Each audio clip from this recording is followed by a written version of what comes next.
Hare Krishna. Thank you for coming again to our Bhagavatam class. My sincere gratitude to each and every one of you for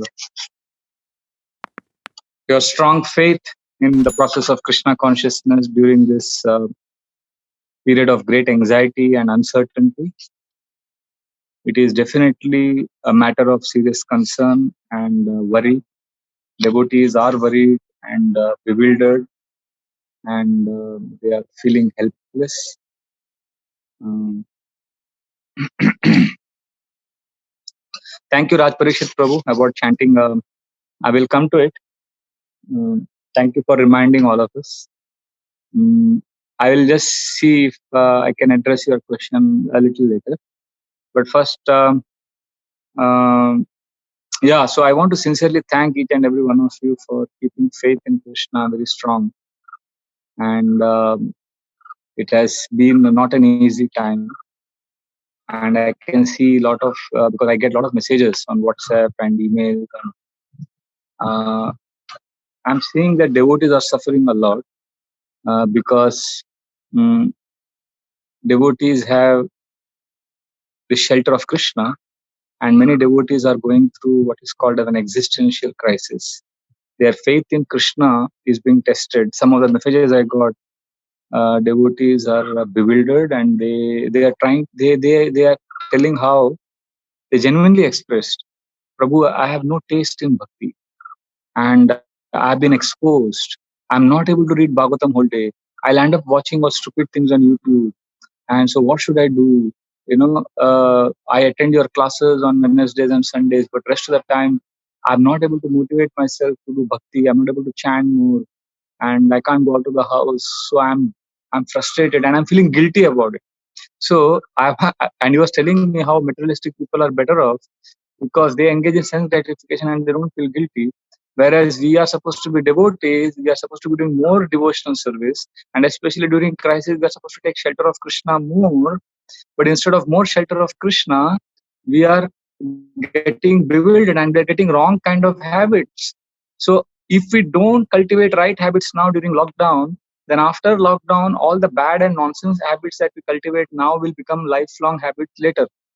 So this is a very critical period in our lives. So he knows all this theory. He himself told me this, that Prabhu, this is a critical period in our lives where we can change our habits and have devotional habits, but I'm feeling so weak. So therefore, to honor his question and concern, then many other devotees also have written to me. I thought I will address that first, and as Raj Parishit Prabhu said, it's regarding chanting. Not exactly chanting, but devotional service. This has been my thoughts, and I've been sharing this with many devotees who called me as three questions, which if we answer, we can find peace in bhakti, or we can find joy in our devotional practices, and we can actually, during this stressful period, we will not feel guilty. Right now the challenge many devotees are facing is lack of taste, and lack of taste gets exposed during periods like lockdown, because here we see, earlier what happened was we would fool ourselves thinking we have taste, when actually we would be engaging in simply social activities in devotional service, like meeting devotees, going to different houses, enjoying prasadam, going to temple. So all that appeared to be spiritual, but many times it was a facade, because we were not having taste, we were just enjoying. But now we have to be in one place and take shelter of Krishna.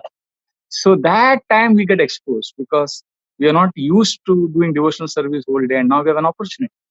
So therefore, I would like to share with you three questions, which if we answer, honestly, if we answer these three questions, and I'm sure we will be able to, actually, I bought Bhagavatam, uh, everything was ready to discuss text number 7 and 8. I wanted to discuss today. But after seeing Raj Parishit Prabhu's question, I'm excited that we will complete that topic which I raised. I remember last Sunday I mentioned this. So these three questions I will share with you, which has personally helped me in 2008 and 9 when I answered these three questions honestly. So I would like to share with you the principle that I followed, and I'm sure it will help you also find taste and find joy in Krishna consciousness during this intense period where you are struggling with lack of taste and enthusiasm in bhakti. So, what are these three questions? Now, for those of you who didn't attend my last classes, I spoke about peace and love, and I've been writing articles also. Yesterday and today, I posted articles on that, on from suffering to peace. So, peace, uh, if at the level of the, is one level lower than love. So, in Bhakti Yoga, our essential focus is on loving Krishna and experiencing rich emotional churning. Now, because we don't experience that love all the time, and we find bhakti mostly duty, mostly a sense of obligation that I have to chant my round, I have to do these things. So, therefore, whenever there is obligation, we tend to get dry. We tend to feel little burden, and it becomes like an office kind of environment. So, many devotees struggle with bhakti practices. They find bhakti practices struggling and difficult and austere, like they face the austerity of going to office. So what do we do? How do we make our bhakti practices exciting, happy? So what are these three questions? These are called as what, why, and how. And if you have time and if you have a paper and pen, right now I don't know if you can do it, but at least tonight at home or tomorrow early morning, if you get up, you can answer these three questions and see how your chanting will change, see how your life will change. It has personally transformed. So I would like to give a little background. In 2008, I went through a major change in my life when I was uh, I was member of the Council of Spiritual Vision, the Apex Management Body in Chowpatty, and I was the secretary also. And because I was relatively young in age and I was not used to the intense management meetings, so I panicked. I kind of succumbed to stress and I kind of broke down. And then I realized what is happening to me. So I had to spend some time. I went to Govardhan, and there I would spend every day a few hours doing journal writing. And slowly things began to fall in place. I got some sense of control over my life. And that's when I discovered these three principles by Sri Giriraj Mercy. And it has helped me very much. So, what are these three questions? First question, if you ask, now this will require little honesty and lot of courage to face painful answers. But see, nothing good comes easy. When we are willing, if you are willing to be brutally honest, I'll repeat, if you are willing to be brutally honest with yourself, you don't have to go around telling the world that about your anarthas. But if you can accept yourself the way you are without judgment, and you can accept your inadequacies and your lack of bhakti to yourself, you will find peace, and you'll also get strength to advance and also get taste in them. But the first question which you can ask is, what is my home state? What do I really love to do? What is my real passion? What is my real happiness? What gives me shelter? So what is home state? Home, now, home is a place where if you are outside and if you're tired and when you come back home, you feel shelter. You feel a sense of belonging. You feel safe. You feel secure. Like I once gave an example of how in 1996 there was very intense rain during the rainy season in Mumbai, and I was staying at Cuff Parade at that time. And I remember going through. I'd gone to one friend's place in the suburbs, and he was staying in kind of a chawl area where a lot of flooding was there, and we had to walk through water that had come from the toilets.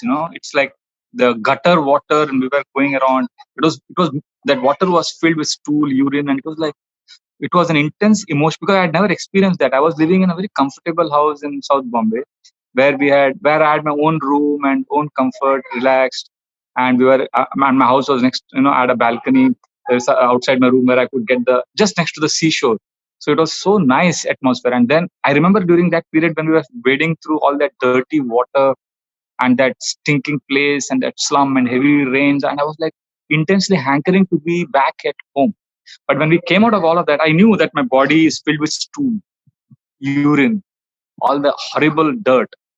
And there was no bus, no taxi. It was so badly raining. And I had to now come to my house And I remember walking in the water, rain, and finally at night, I had reached almost our Priyadarshini Park area, that Nepean Sea Road area. From there, I was wondering how will I go to Cuff Parade and what will happen. So much anxiety, and finally, somehow, late at night, from afternoon till it took me a long time. And when I reached home at around 10:30, 11 in the night, that experience of, I went under the shower, and for almost 1.5 hours, I was under the shower. Just, ah. And I think I finished the whole soap on my body, cleaned myself. And then I came out, I had hot tea, and then, I was sitting coffee, and then I sat on the balcony enjoying the breeze, rain, relaxed. For that experience of shelter and relax and relief, that time I felt I don't need anything. I don't need any glorification, any criticism, any loss. Nothing is going to affect me because I am safe. Now, why I told you this story is because this is the external world. In the external world, we have shelter in the sense of a home, right? So now, just like there is a world outside of us, there is a world inside. And just like there is a home in this world for us where we go and find shelter, I know some people who say, Prabhuji, I have to be at my home. So in Yatra, one man told me that I'm desperate to Yatra. We are in Vrindavan, and he's saying, Prabhu, I'm desperate to go back to Mumbai to my own house. I said, I've been to your house, but your house is nothing great and exciting about your house. It's very ordinary place, and it's in such a crowded, messy, noisy area. He said, and Vrindavan is Krishna's abode. He said, yes, Prabhu, I know all the theory, but to be very honest, I can't, my stomach doesn't clear here. I need to go to my toilet in my house, and only then I can experience my stomach being cleared. So I laughed a lot that day, and I realized how that sense of shelter at the bodily level is so important. So he has to be in his own toilet at home. So that's a kind of extent to which we need a shelter, we need a home in the outside world. So now so in the inner world also, there is a home, there is a state called home state. There is a shelter, there is a certain state of being or some activity where, when you are engaged in that activity, or when you are in that position or that place or that state of being, you don't need anything else. You are completely at peace. You feel a sense of belonging to universe, God, divinity, Krishna, whatever you call. That you feel small, you feel love, you feel safe in your inner world. At that time, you don't mind if somebody criticizes you. You are okay if somebody glorifies you. For you, world's glorification, criticism doesn't matter when you are in that state. And that is called a home state. So the first question you can ask yourself, very honestly, it may take an hour also sometimes. You need to sit peacefully, quietly, and now it's possible during lockdown. You sit down somewhere at home at some corner, and maybe you'll have to get up a little early if you have many family members whom you feel may disturb you. You may have to get up a little early, spend some quiet time in front of your altar or in your room. Ask this question: what is my home state in the inner world? What gives me peace? Now, don't tell me, Prabhu, I feel completely at peace when I'm watching Netflix or YouTube. No, that is not the real world. That is electronic world, virtual world. I'm not talking about images flashing on the screen. I'm talking about uh, things which are real, which are um, touching you at a level deeper than the senses, eyes, ears, nose, mind. It's going deeper at the heart where you actually feel at home. So I know somebody whose home state is when he writes poetry or he reads poetry. Now, you may say, Prabhu, but we are supposed to be chanting Hare Krishna and reading only Vaishnava bhajans of Bhakti Vinod Thakur and Narottam Das Thakur. Yes. So right now I have a mandate as a ISKCON devotee to speak only about Krishna consciousness, which I always do. I'm speaking Bhagavatam. But although I am supposed to be speaking only directly Krishna consciousness, but as I'm a devotee, I'm also a human being first. So right now I'm talking at the human level. So when I'm talking about your home state, I'm talking at the human level. And we will discuss on how, as an ISKCON devotee, how you can accommodate Krishna consciousness within your home state. That's the third question. But first question is, what is your home state? It can be anything. It can be mundane poetry, anything that is deeper, and I have experienced, and I have no shame in expressing this. I have examples of many senior ISKCON leaders. I can take their names, I can embarrass them, and I can create controversy if you want. And I know they read a lot of other books. I know they love poetry. I know people who are into many hobbies. I know one very big ISKCON leader and sannyasi who does every day 2 to 3 hours of yoga. He's a health freak and he loves yoga and he's been very fit over the last so many years. But in his classes, he only speaks pure Krishna Katha, never speaks about yoga. So like that, there are many people you will never see them speak. I know Urmila Mataji, for example. I got very inspired by her. Now I'm getting into names now. She spoke about a few books which I had read and thinking nobody reads them. Like she spoke about Screw Tape Letters once, and I got so excited because that is a book I love. It is by C.S. Lewis and it's not Krishna conscious book, but it has just deep human principles. So reading is my passion. I have a lot of books on my Kindle, and Abhishek Prabhu keeps giving me books on my Kindle. And here in Udupi, I have not bought anything. I don't even have internet access, and my internet network is extremely poor. That's why I'm sitting in one particular corner, which is the only place where I get some internet connection, and it is a very scary place, eerie place. So I'm very grateful. I have no internet connection. I have no much things. I don't have my hard disk also. So I don't have much. I just have a few simple lectures of few sannyasis, and I have my Kindle and I have books on my Kindle. So reading is and Urmila Mataji spoke about a few books. And then in that class, she also mentioned some ISKCON sannyasis who have loved that book by C.S. Lewis and few other things. So then I realized that we all have a home state. Some of us, I know some people like Anandandavantu, for example, their home state is chant. For him, lockdown or no lockdown, he's going to chant 32 rounds every day. So he has found his home state. You glorify him, you criticize him. It doesn't matter because he has his feedback. So we need a home state. We need that state where this world doesn't matter because you are at peace. You have a sense of belonging. So I know someone who loves poetry. And to be very honest with you guys, Prabhus and Mataji, I also love poetry and I write a lot of poems. And in Mumbai, I used to write once in a week or something. Here, I write practically every day. And I have so many poems collected. And I don't share it to the world because they're very personal. But they give me a sense of peace and accomplishment. So like that. So anyway, that home state is very important. For some, it is poetry. For some, it is reading books. For some, it is dance. For some, it is yoga. And they are not doing this because, and for some, basically it is a state where you are in a flow with the Buddhist scholars flow, where you can forget eating, sleeping. You don't care. Sometimes even if you're thirsty, you don't feel thirsty. You are just you. That's you. You are in your element. So that's your home state. For some, it is cooking. For some, it is making garlands. For some, it is cleaning. They constantly keep cleaning and rearranging things. For some, it is appreciating. For some, it is writing gratitude journals. I know some people who have a very, very interesting home state. They have not mentioned it as home state, but when I interact with them, I know it is their home state. Like I know one person in our Brahmachari ashram. Every day in the afternoon, around 2 o'clock, he picks up his huge bag. Huge bag. It is filled with flutes of different sizes. So he keeps playing flute. And he plays so well. And when he joined the ashram, he had no idea about playing flute. So in the last 14 years in the ashram, every day by learning, listening to some tape and seeing some videos or whatever he learned. And now every day, 2 to 3 hours in the afternoon, he plays. That's his stress buster. That is his home state. And he's a brahmachari. He does deity worship. Very quiet, very, very devotional. 14 years he's been in the ashram. More than 14 years. 2002 he joined. Sorry, that's almost 18 years now. So he's blissful devotee.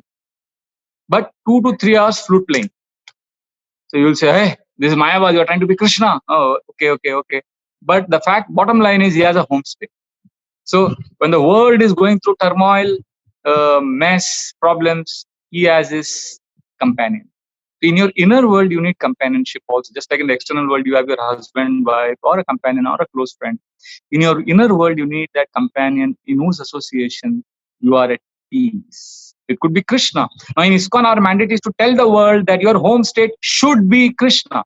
But my humble appeal to you is, should be is different from what is. I'll repeat.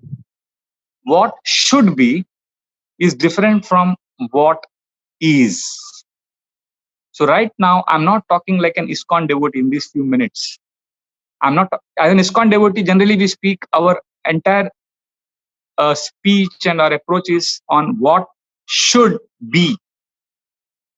Right now, I'm saying, I'm appealing to your inner voice and asking you, what is your home state? As an ISKCON devotee, I'll tell you soon what should be your home state. I've been telling that for the last 20 years. I've been preaching what should be your home state: Krishna, Bhagavatam, deity worship, Hari, Bol, Prabhupada. Yes, that should be your home state. But right now, I'm saying that's later. But do you have a home state? What is your home state? Where do you actually find peace? So you'll say, Prabhu, but I've been an animal. I was into sense gratification. I'm a low class person. Now Prabhupada saved me and Prabhupada has given me holy name. Wait. You are not a low class animal. You are not a demon. Yes, Prabhupada saved you. But you are a wonderful soul. There is divinity in every soul. You are potentially divine. You love Krishna. You are full of love. So first accept that. Be in a state of happiness, positivity, contentment, acceptance. Accept that you are a wonderful soul who loves Krishna and who is very special. So if you are a special being, in that consciousness, in that awareness, you can find your home state. So I know one devotee, again, I'm talking about Anand Prabhu. I hope he's not hearing this class. If he is, I'm sorry. He loved Krishna even before coming to his. He used to go to Vrindavan every month and do Giriraj Parikrama every month. Go to Nandagaon and Barsana every month. He was madly in love with Krishna before he came to ISKCON. So when I see his life, when I hear about his 192 rounds, I say, Hari Bol. I feel so happy for him, but I can never do it. Because I know that is his home state. I can't chant more. I can't chant more than my fixed. I've got some quota. I've got something in my head about chanting. I've got some 4-5 criteria about chanting. When I do all of that, I'm happy. But I can't do like him. But that doesn't mean I'm miserable. Oh, I'm chanting only this and I'm not at all where he is. I'm fallen. No, I'm happy where I am. Although I'm very happy with what he is doing and I worship him and I appreciate him. But I don't have to criticize myself. So I hope I'm clear about this. This is a very important first question we need to ask ourselves. What is my home state? Only when we have an awareness and when we are happy about our home state, it could be 10 activities, it could be 1, it could be 2, it could be 5. For some of you, it could be Bhagavatam. For some of you, it could be Prabhupada's class. For some of you, it could be Kirtan. Right? So be happy about it. Some of you, it could be music. Like I'll tell you, my father's home state was classical music. Every day would hear Bhimsen, Carnatic and Hindustani. He had such in-depth knowledge about classical music. And he was also a great singer himself, but he never sang. Because he never wanted anything from it. He was in his home state when he was with music, instrumental, classical music. So anyway, I have spoken about home state. So you ask yourself, if you have some. Now remember, this is what is your home state and not what should be. Unfortunately, whenever devotees ask about what gives them peace, contentment, nourishment, strength in bhakti, which is their home state, they immediately play the tape of what should be. Our Prabhuji has told this, Prabhupada has told this. I am right now telling you, keep Prabhuji little aside. Keep Prabhupada's instructions a little aside. We'll come back to that later. First, you ask yourself, what is yours? Remember, I think last Sunday, I think I spoke about what have you understood in bhakti? What is yours? What have you? I think I spoke about this. Yeah, I spoke about this. That what have you made yours in Krishna consciousness? Is there anything? Forget Krishna consciousness. Is there in your life? Is there something that gives you, that helps you connect to the universe? That helps you feel that you are a spark. You belong to something bigger than yourself. You feel a sense. You feel just like a child feels in the presence of his mother. Shelter. If no, if all that 10 minutes of rant that I've made just now about home state, if nothing has made sense to you, then I appeal to you that please ask honestly this question to you now. What is my home state? Is chanting really your home state? If yes, great. Don't tell me, no, Prabhuji, one day it will become my home state. That is not where I am right now. I'm right now appealing to you as an evolved human being, a spiritual spark of divinity, of somebody who is wonderful. So you have a home state, connect to it and write it down and know that these are things which you love to do in life. We all love to do certain things, but we can't do that's another. So this is first question. What is your home state? Now, second question you can ask is, this is very painful. This is the most difficult exercise of the three questions. This is the most difficult question to ask. So I want to beg forgiveness because here I am. First question I spoke about like a human, at the human level, not at a Hare Krishna level. The second question I'm going to ask you now is that an unpopular ISKCON devotee, I'm going to now risk becoming unpopular with ISKCON devotees, hardcore devotees. But I have to tell you this question. This question will change your life. If you do this exercise sincerely, this will create an explosion in your life. And this question is called why. What is the first question? What is my home state? So now you have answers. This gives you happiness. This is your contentment. It could be 5, 6, 7 or one thing. Write it down. It could be in the form of a poem also. That is you. The answer to first question, what is my home state, means basically who am I? What is me? That is your answer. The second question is why? Why am I doing what I am doing? Why am I practicing bhakti? Now, why? Ask this question why many times till the answer comes from your heart. Please listen to this carefully. At least 5 times go backwards and ask why. Recently, I'll give an example of this. Recently, in our WhatsApp group, Shravanam Mananam group, one devotee posted saying that I want to improve my chanting and I've learned that there are these 3 techniques and we should do this and blah, blah. And then there was discussion about how to improve chanting and attentive chanting. So I didn't reply there, but then I spoke to one of the devotees who called me and I said, he had called me and we were talking and I said, why do you want to improve chanting? So I requested him to get his paper and pen with him, and he had his paper and pen. I said, Prabhu, you write the answer. I'll be on the phone. You write for next 2 minutes why you want to improve chanting. So then he wrote the answer. I want to improve chanting because he wrote something like, Prabhupada said this is the only way, the chanting is the only connection to Krishna, and we can go back to God only. Blah, blah, blah, blah. So he wrote for 2 minutes some answer. So after that answer was over, I told him, he read the whole answer. I said, what I understood from your answer is you want to improve your chanting Hare Krishna because you feel that is the only way you can go back to Godhead. He said, yes, Prabhuji, that is the gist of what I have understood. So I said, the first why, I asked you why you want to improve chanting. You said you want to improve chanting because you want to go back to Godhead. He said, yes, Prabhuji. Then I said, now my second why. Why do you want to go back home, back to God? He said, what? I said, yeah, why do you want to go back home, back to Godhead? So I told him, why question can also be asked in another way. So what? So what is same as why? Means, why do you want to improve chanting? So this can be asked in another way. You want to improve chanting? So what? What is the big deal about chanting? What is the big deal about going back to God? So what? I mean, what? It's nothing. So why do you want to go back to Godhead? So what? When I asked this, I could sense he was like, Prabhu, I never. I said, yeah, answer this question. I'm there. Answer. Tell me why. Why do you want to go back home, back to God? He said, Prabhuji, but that's the goal of human life. So I said, you write it down. Write it down for 2 minutes. So he wrote it down. And then he explained how going back to God, human life is very rare, and that 84 lakh species, blah blah blah. So we went deeper. So after that, he read it after 2 minutes. Then I told him the essence of what you're trying to say is that you want to improve chanting because you want to go back to Godhead, and you want to go back to Godhead because human life is rare and human life is a great gift. So like that. So he said, yes, Prabhuji, this is the answer. I said, wait. Now my third why. Why do you want to perfect your human life? Why do you believe whoever has told you that human life is rare? And why? So what? So he said, no, Prabhuji, you are disturbing me now. I said, yes, I want to disturb you. Why? Why do you believe all these stories about human life, special and rare, and one life? Why? This is all so what? What's the big deal?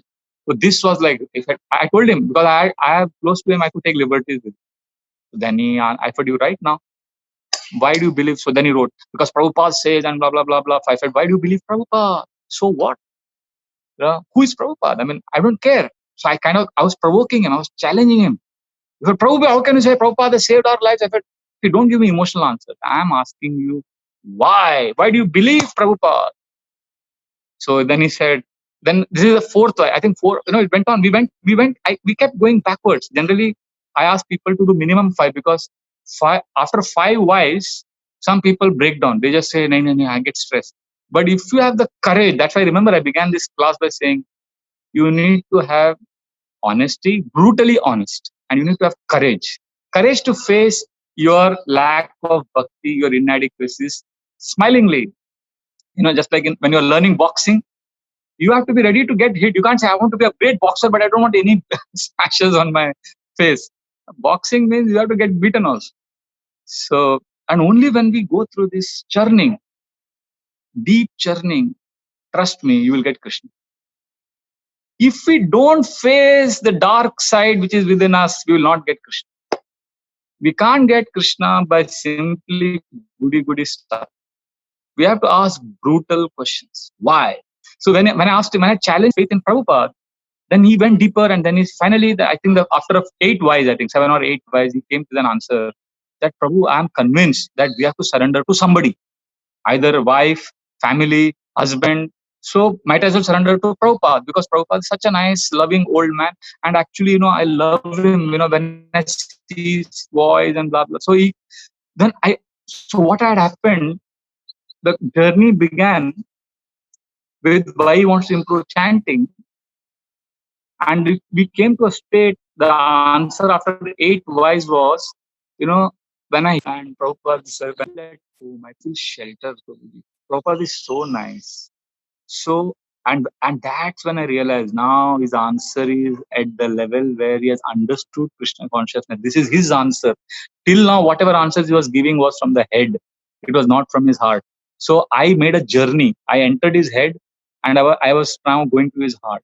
And when that came from the space of his heart, that was what was his in bhakti. What was his? His affection for Srila Prabhupada was his.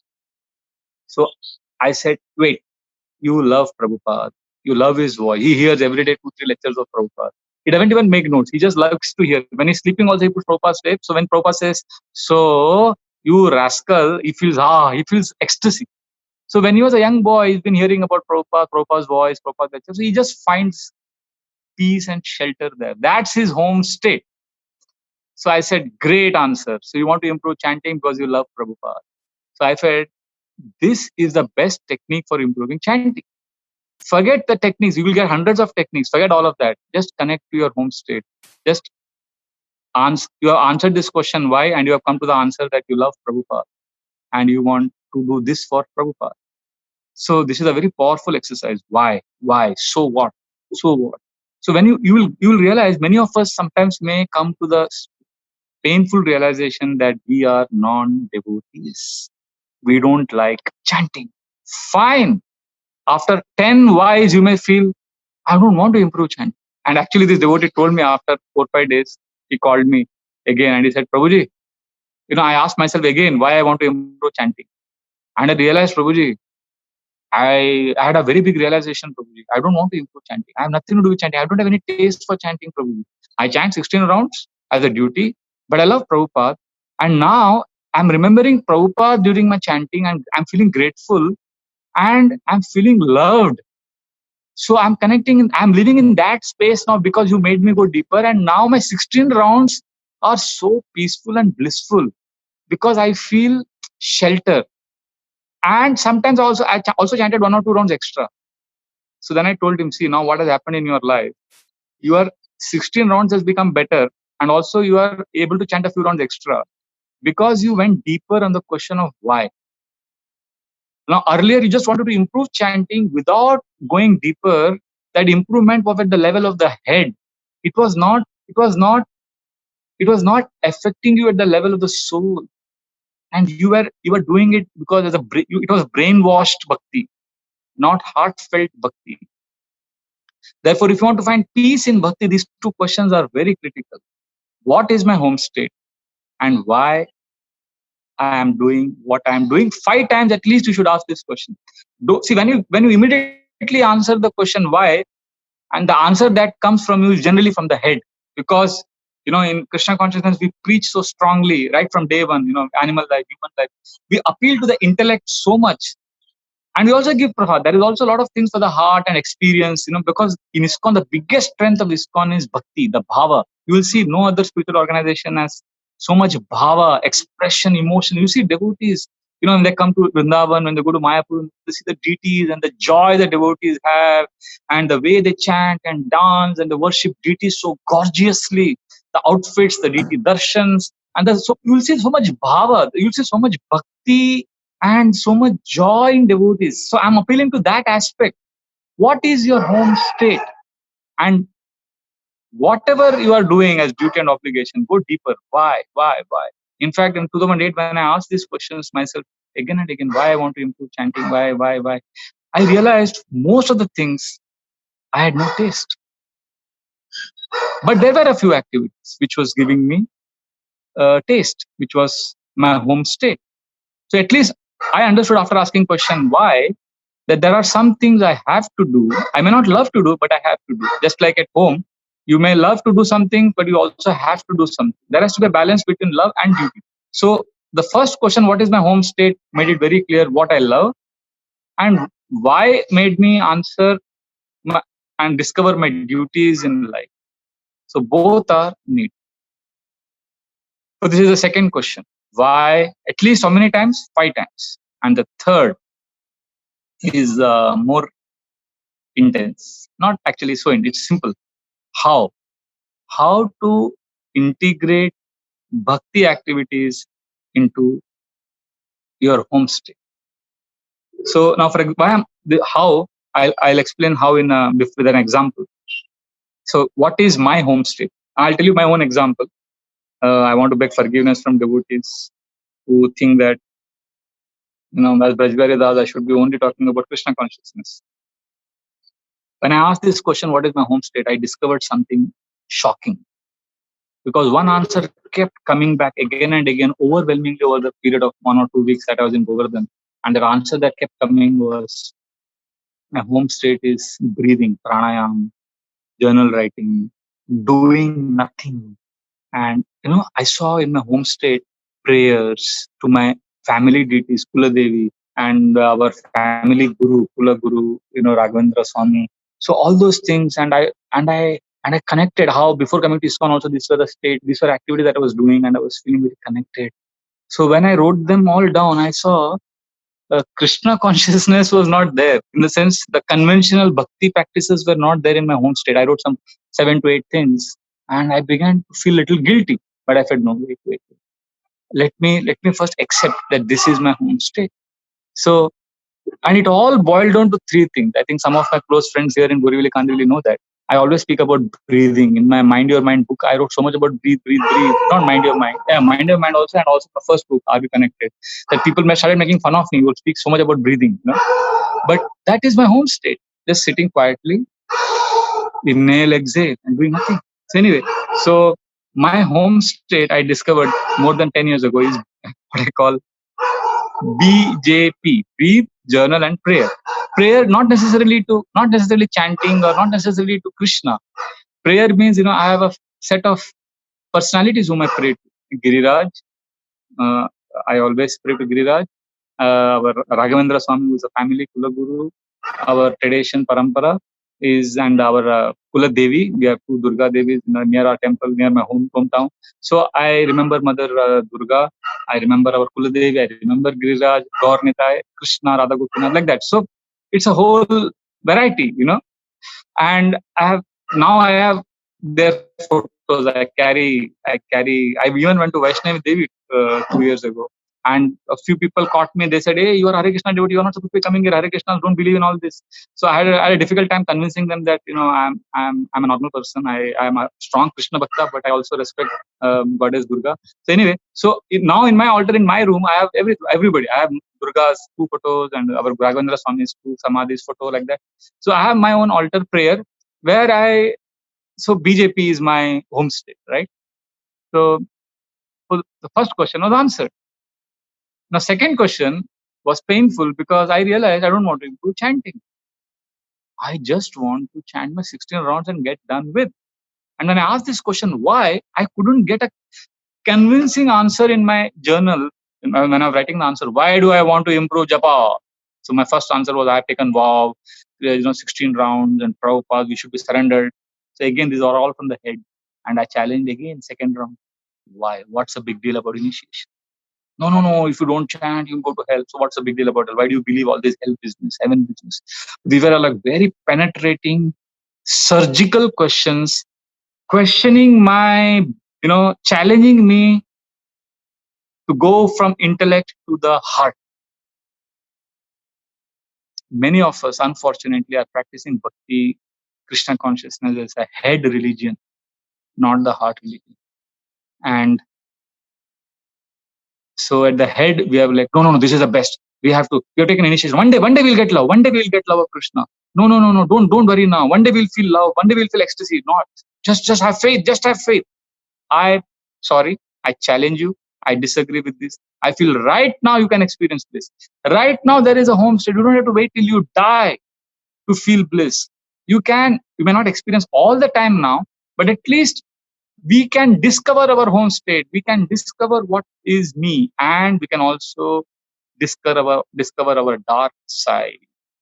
We can accept that I don't have taste. When I accept that I don't have taste, I don't want to improve my chanting. When I accepted I don't want to improve, the second question was painful. But I'm sitting in front of Giriraj and I'm writing the answer. After 7, 8 whys, I said, I give up. I don't want to improve chanting. So I felt guilty also.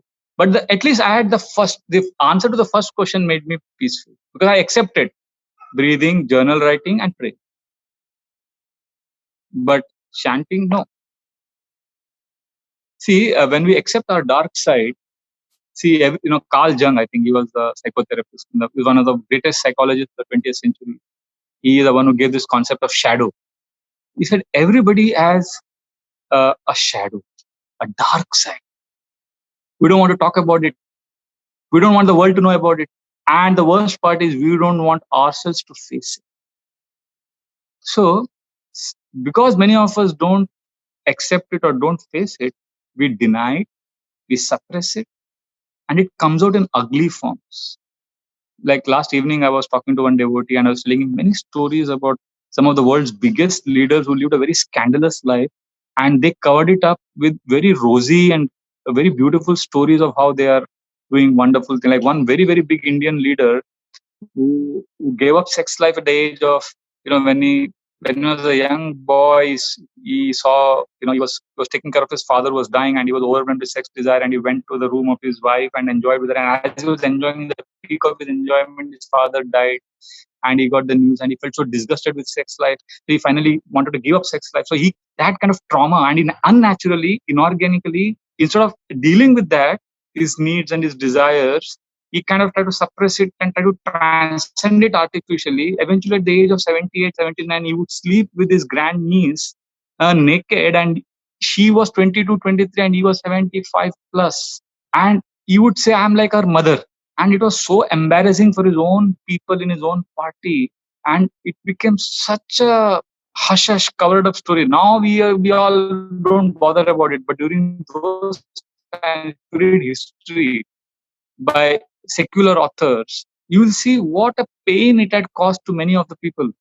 Now, this man had the cheek to say that it is pure, it is motherly and all that, but it was a perversion. So these perversions happen because we don't honestly accept our shadow, our dark side. So as devotees also, when we come, we say, oh, chanting is the best, Harinam, Bhakti, Bhagavatam, deity worship, Hari, Bol. So now we are not connected to our home state, and we are also not wanting to connect to our lack of taste or lack of that happiness in bhakti. We just want to do it at the intellectual level. So in through all of this, we bury our dark side. We don't accept our inadequacies. As a result, we also become over a period of time very ruthless, very harsh with our followers, because we are not experiencing. It's very, very artificial bhakti. Now we go around telling others, you should chant 16 rounds. Chant 16 rounds. Prabhu, but I'm chanting 8. I'm not feeling happy. Then chant 16. Prabhu, I'm chanting 16, but I'm not happy. Then chant 32. Holy name is the only way. Chant more. But what he's actually saying is, I am chanting more and I'm not happy. I'm suffering. You also suffer. You join my suffering club. So I'm saying, forget it. When you ask the question, why?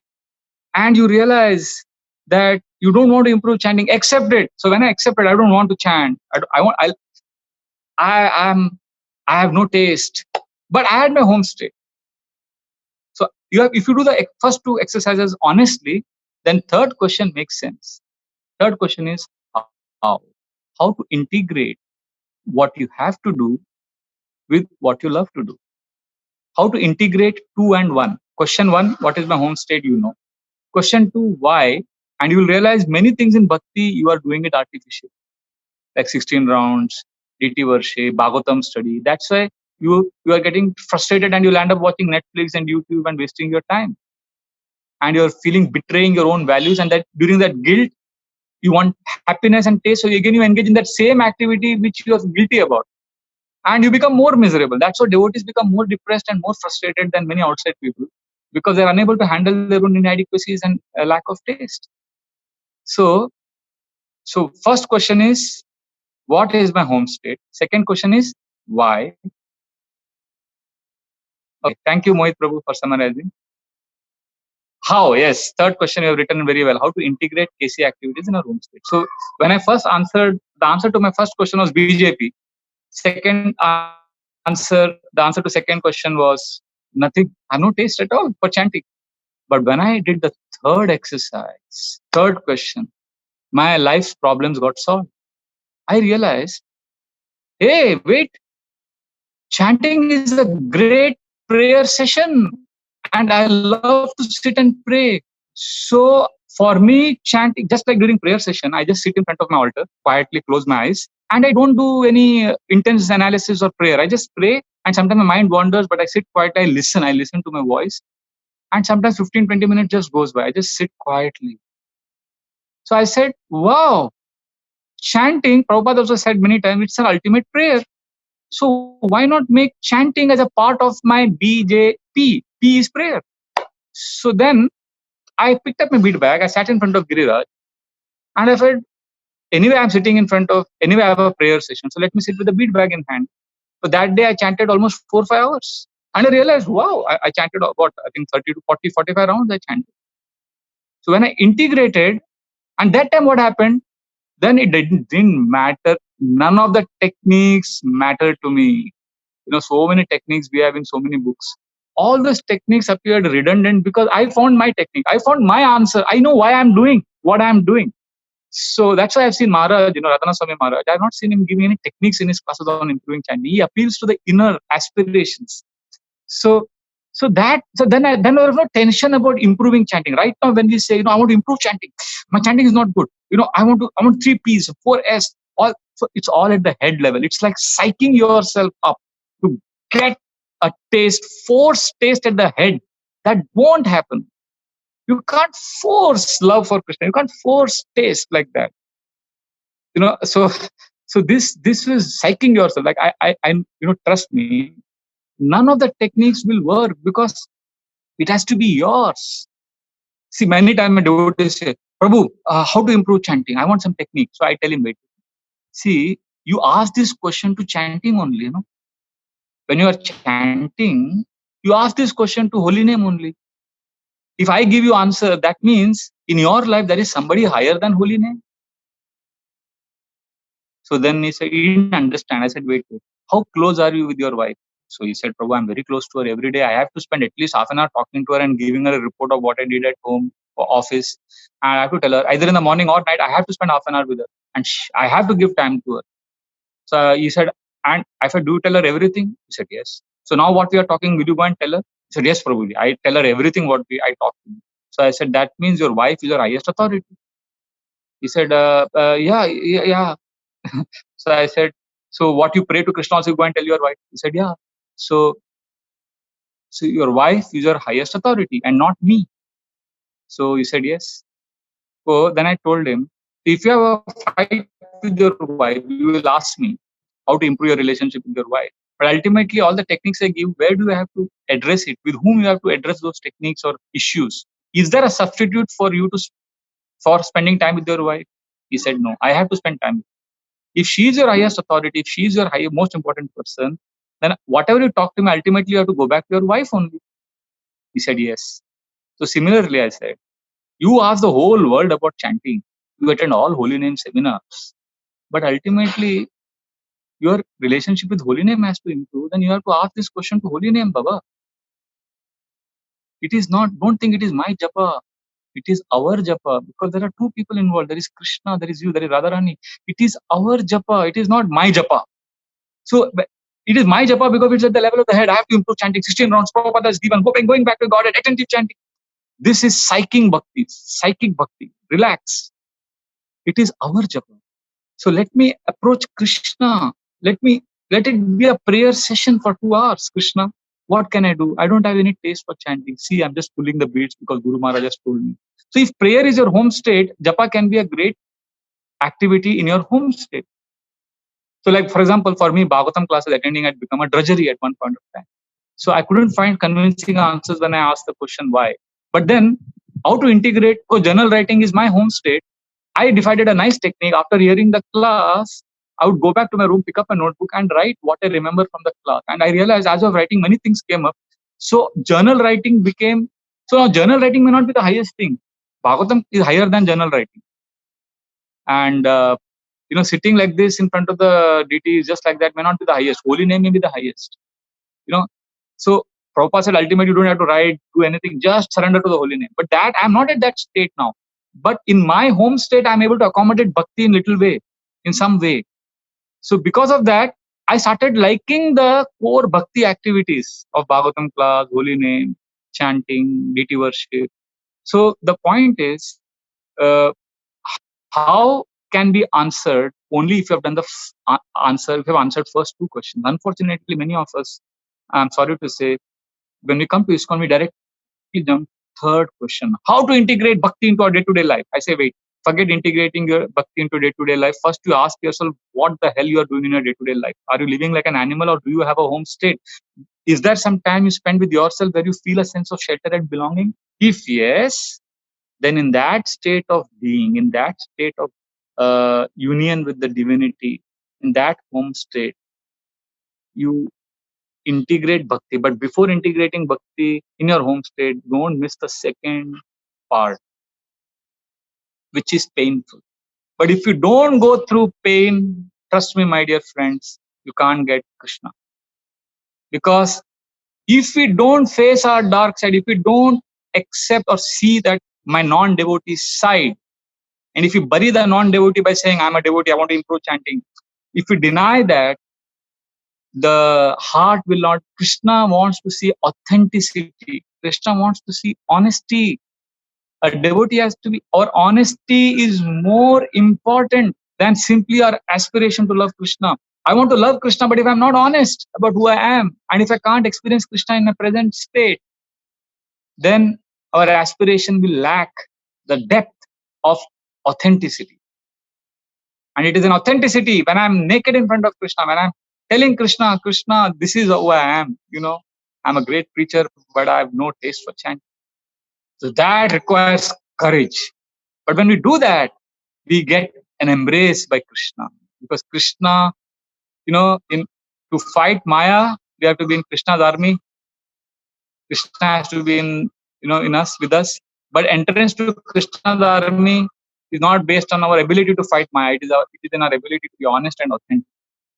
Our Sachinandan Maharaj gives a very powerful example in his book, Art of Transformation, which he wrote, I think, in 1990 or 1991. Almost 20 years ago, he wrote this book. And what an example he gives there. He says, In the ancient times, there were people who wanted to make alkali into metal into gold. So they were alchemists. They knew a process that you put metal in a high fire and make it into gold. So it requires an intense process of changing all the molecular structure, and that metal has to go through fire, and then it becomes gold. Now there are people who want shortcut gold. So what they do, they take that metal, they paint it with a gold color. So that also becomes gold. So then he said, for all these two, the first one is a very painful process of going through fire to become gold. If we want to become devotee, we have to go through fire, face our lack of bhakti. Otherwise, if we cover it up with superficial bhakti, we'll end up doing sense gratification worse than the materialistic people and feel guilty and cover that guilt. And to remove that guilt, we'll do again more sense gratification. That's how we get into depression. But if we honestly ask this question and go through fire, pain, then we will actually become authentic, honest human beings. A second option is paint the metal with gold color. Similarly, in bhakti also, it's an easy way to become devotee. Paint with devotee means put on devotee clothes, put tilak, Hari bol, chant Hare Krishna, shake your head, and use all the devotee lingo. Mercy, Prabhu, Lakshmi, and Prasad. We have pakka ISKCON culture. So I could adopt all of that externally and paint myself. So then Maharaj said, Sachinandan Maharaj gave a beautiful analysis. He said, the first process, when you go through fire and become a gold, you'll remain a gold whole life. But the second process, where you paint the metal with gold color, and the first rainy season comes or the winter season comes, the gold color will go. Similarly, if we superficially become devotee, then the first test that comes, the first lockdown that comes, the first coronavirus that comes, the first test, challenge, curfew that comes in our life, that color will melt away and that metal will come out what it was. So let us not believe in superficial painting of the metal with gold color. Let us not believe superficial pep talks in bhakti about improving chanting. It is not going to work. We have to do surgery. And when we go through that painful process of facing how I lack taste in bhakti, and also at the same time we have a buffer of our home state, then with great happiness we can integrate. And this pain which we go through when we realize I don't love Krishna, that is a great opportunity to surrender to Krishna and reveal our heart to Krishna. I want to end this last story. And then if you have some comments, you can either share it with Abhishek Prabhu or with me on WhatsApp based on this class. I can't take questions, but I'll end with this last story. When I was a young boy, I was growing up in one place in Badwar Park in South Bombay near Cuff Parade. So we had tennis courts. We used to play football in the tennis court during rainy season. And as a young teenager, Bispy Kapadi was the greatest karate coach in Mumbai at that time. And he used to have karate classes there. And we used to watch and we used to play our football on the other tennis court. So one day, I wish we saw a spectacle that I haven't forgotten since the last 35 years. It was one of the most intense sights I'd ever seen in my life. Bispy Kapadia was standing and watching a young man who was in his karate outfit, and and there were three people who were fighting with him in karate, and others were all sitting and watching. And we were young boys. We stopped playing football. This young man was kicked hard by these three people from different sides, and he was trying to negotiate. He was trying to maneuver himself, but they overcame him and they hit him very badly. They were hitting him on the face and kicking on the stomach, and they were throwing him ground, and he was getting up, and again they were hitting him. It went on for half an hour, and he was beaten black and blue. His entire dress was scattered, his hair tousled up. He was miserable, and we were enjoying it. We were freaking out because we were young boys, and we were like, "Wow, this is a movie!" We were all excited watching and getting beaten. So, but it was intense because it's one thing to watch it on a movie and to watch actually live somebody getting beaten up. I was wondering what is happening. Anyway, it happened. And then after he got knocked out, he sat on that bench. He fell like this, and others quietly one by one left, and he was sitting alone. And then he had a water bottle and he was drinking water. And we few boys came and we were sitting. Uncle, what happened? He had no strength to beat us or talk to us. He was like looking at us in a dazed condition. So we had a great time. We had great fun, and we went home. So I was thinking that night as a young teenager that, "Arey, kya maar khaya yaro? Kya maar khaya?"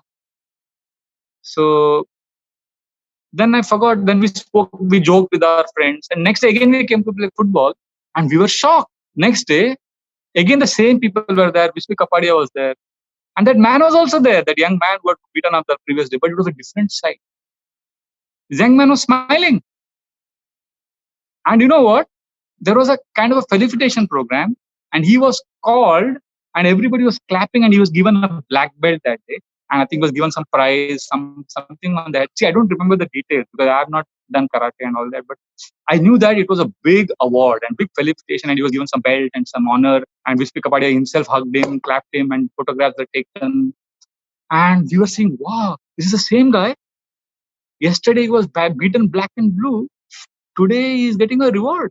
So we all looked at each other, and then after that we went to him. What happened? Then he told us he was smiling, that he got some award and he's got some honor, black belt, some upgradation in his achievement. So so so I remember that incident. I forgot. Then I went on with my life, and when I came to bhakti, when I was in Govardhan in 2008, and when I went to this surgical operation, without anesthesia, coming to terms with my lack of being a devotee. And that time I was already an established preacher. I was already preaching, and I had already traveled internationally also. But when I came face to face with my lack of bhakti, and then next day by Giriraj mercy, when I could get a sense of integrating my Krishna conscious activities with my home state, as I sat by Giriraj mercy right in front of that ashram, Modi ashram at near our, it is at Jatipura, I think. No, not Jatipura. Our where Giriraj Mishtan Bhandar is there, right in front of that. We have near Kusum. Dangati. Dangati, yes, Dangati. Near Dangati, we have ISKCON, and before ISKCON, there is Modi Ashram. There I was staying and looking at Giriraj. And that's when by Giriraj mercy, this incident which had happened in 85 came to me 23 years later in a flash. I started laughing. It was as if it was a deja vu. Oh, I realized, oh. So you have to go through karate, kicks and beating so that next day you get the award. So whenever I hear anybody get black belt in karate, I first think, oh, bahut maar khaya rahega. Because my experience is of a teenager who saw somebody getting beaten up badly, and next day he got black belt. So when I met Gauranga Priya Prabhu first time, I asked him, "Oh, what is your hobbies?" He said, "I'm a black belt in karate." Spontaneously from my mouth it came, "Ah, bahut maar khaya hai." He said, "What?" No, because for me, black belt matlab ek din pehle bahut maar khana padta. So similarly, I have realized in bhakti after 22 years of sincere, in my own definition of sincere practice, that if somebody says, he's a sannyasi or he's 40 years Prabhupada disciple, so I think, bahut maar khaya hai. Matlab, you don't get black belt just like that, You don't become a pure devotee, I say, out of the blue. You don't have a hanky dory, rosy life with all, it's intense. You don't get a black belt just like that. You have to go through fire. The gold becomes gold because of the fire. So there are no shortcuts. There are no quick fixes in bhakti. So let us stop fooling ourselves. Let us not be in a state of delusion. So if you have a desperate hankering for improving your chanting, okay, read all the books, no problem. But remember, there is no substitute. Only way is ultimately you have to offer these questions to the holy name. So I'll summarize. I've taken a long time. It's 6:55, 10 minutes over time. I went over time. The point is, three things I spoke today on how we can, the title of today's talk is Finding Peace in Bhakti, or three questions by which we can find happiness in Krishna consciousness. First is, what is my home state? And what is a home state? Home state means a state of being or activity where you feel a sense of connection, belonging, shelter, peace, beyond senses and mind. It's a deep sense. It's like a home. It's where you feel you don't mind the world not giving you glory, criticism, nothing. Everything is okay. That's like one sannyasi told me personally. I want to share this story. He said he was going through some intense situations, and there was a big GBC meeting going on, and he felt that they want to take decisions against him and against his position and all that. He was chanting in Mayapur, And as he was chanting, he was feeling every day intense worry, what they're going to decide, what subcommittee is formed, and this investigation and that. As he was an anxiety, suddenly he got a realization.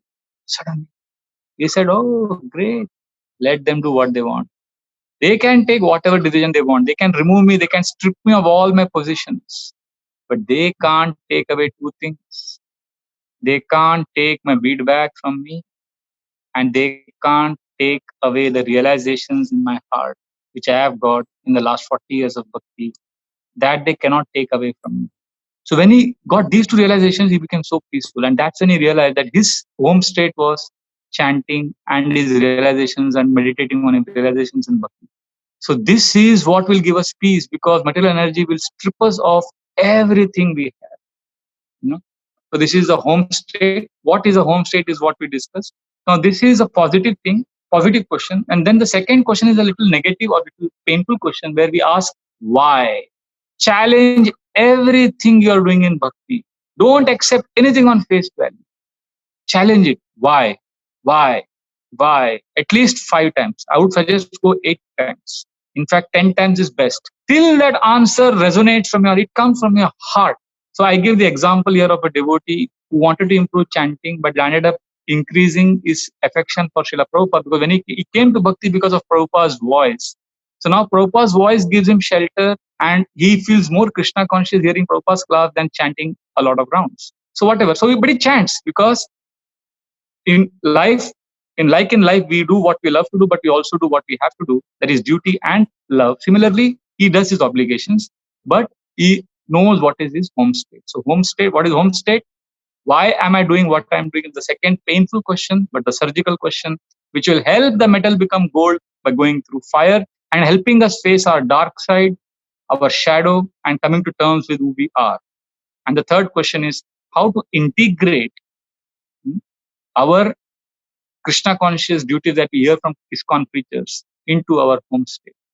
So these three questions, if we ask, then our chanting, Bhagavatam study, I'm sure everything will have a place. And if it doesn't have a place, then you ask yourself honestly, how much duty can you do? How much, if everything in ISKCON is a duty and obligation for you, and your home state is it's not able to fit in, nothing is able to fit in. So everything is not able to fit in, but surely something will fit in, and that you focus on more, and you'll see how your home state will expand, because Krishna will then enter your life. When Krishna enters your life, Krishna does magic. So you recognize your home state. It could be a very small circle, and in ISKCON, the obligation circle may be very big, and there may be no taste. But slowly accommodate some ISKCON conventional mainstream activities in your home state. Slowly see, allow them, and see how your home state expands. And when that circle becomes so big that it can accommodate everything of Krishna consciousness inside. But this home state is extremely important. I'm sorry, can I end with one last story? I want to end with this.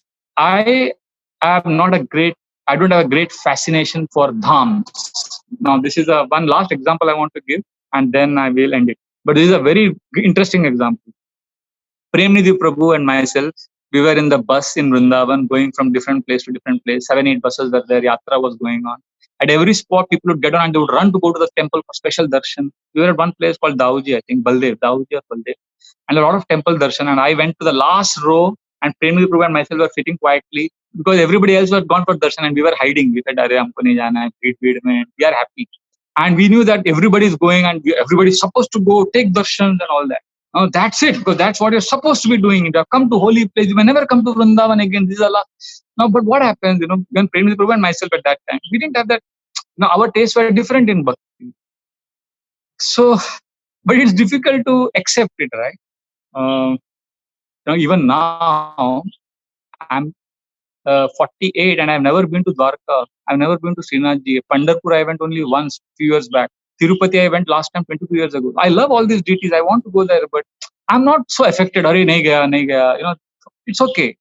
Like Dham is not like I'm excited only about Vrindavan, Mayapur, and Puri. Other places, I'm like, okay, jayenge ek din. I'm not crazy. Anyway, so what happened was, so we were like sitting back, trying to hide from people, and suddenly we saw Gaurang Prabhu coming towards the bus, and we got scared. We said, Gaurang Prabhu will see us, and he was the ashram in charge that time. And we got scared. We thought, oh, he'll see us and he will think we are wasting. We were eating something, and we were quietly sitting behind. So he will tell us, hey, you are not coming for darshan and you are just spaced out here. What will we tell him? So we were quietly sitting, and then he came inside the bus. He directly came to us. He said, I saw you from outside. You know, I could see that both of you are sitting in the last row. So, and then we were both looking at him like mice being caught by a cat. And he told us, relax, Prabhu. अरे भक्ति में इतना सारा variety है, जिसमें मजा आता है वो अच्छे से करो, और जिसमें मजा नहीं आता है वो थोड़ा सहन करो, बट रिलैक्स, टेंशन मत लो, डोंट फील गिल्टी। अरे मेरे को भी बहुत कुछ नहीं जमता है, जो जमता है वो करो। It was such a relief for me, I realized, yeah, why get hyper and excited about everything, everybody's saying in Krishna consciousness. Everybody's speaking from their level of realization, their excitement. We hear it openly with an open mind, receive it, say Hari Bol with them, but we live in our home state and we integrate what we can in our homes. If we do this, bhakti practices will be great. And I want to sincerely thank all of you, and especially Raj Parikshit Prabhu, because of your reminder. I didn't go to verse number 7. I wanted to discuss Shukdev Goswami's last 2 verses of Shukdev Goswami's character. We'll take it up on Sunday. But I sincerely thank you for giving me a chance to speak this. And if I have shaken you, or if I have spoken something which is inappropriate, please forgive me. And please know that I spoke from my heart, from my struggles in bhakti. And I feel if this struggle can help you, why do you have to reinvent the wheel? Why do you have to go through? You make your own mistakes. You go through your own unique suffering and purification. Why not share our notes? I basically shared with you my struggles. I hope it will help you. And if you are happy, please pray for me. Please pray for my mother. Please keep me in your prayers. Thank you very much. Hare Krishna, Krishna Krishna, Hare Hare, Hare Ram, Ram Ram, Hare Hare.